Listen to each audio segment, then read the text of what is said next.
కారడి శంకరాచార్యులు వాళ్ళది. రివర్కి వెళ్తున్నాం, రివర్ నది చూడటానికి వెళ్తున్నాం.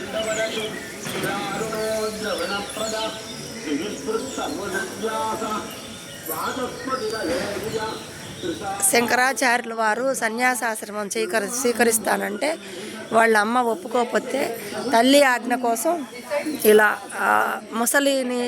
ముసలిలో కాలు చిక్కుకున్నట్టు అయితే అప్పుడు తల్లి ఆజ్ఞిస్తుందన్నమాట. ఆ ముసలిని మాయ, అదే ఇది కారడి.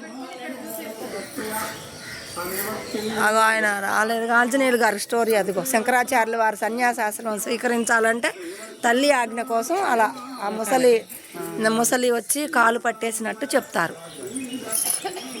ఆంజనేయులు గారు అడుగుతున్నారు.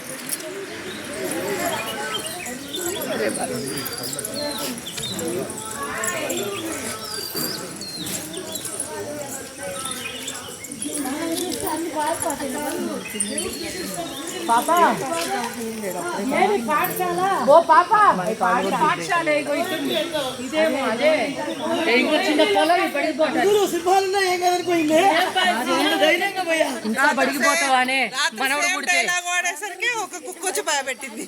మనకి డైలాగులు తెలియదు కదా, అందుకే వీడియో క్యాచ్ చేస్తే తెలియకుండేది. ఇంకా పడిపోతావానే నీ మనవడు పుడుతుంటే మనవడు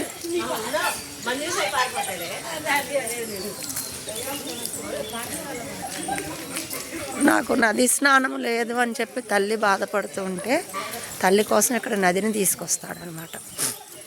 ఇక్కడ ఎక్కడో దూరం నుంచి అయితే అక్కడ దండం పెట్టుకుంటాం. అక్కడ వాళ్ళు చదువుతున్నారు పాడి.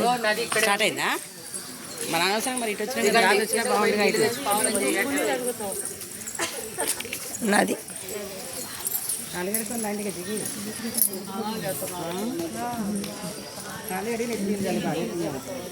ఒక కొంచెం నీళ్లు పట్టుకోరా. కృష్ణానది కాదు, భారతి పాప మరి ఇక్కడ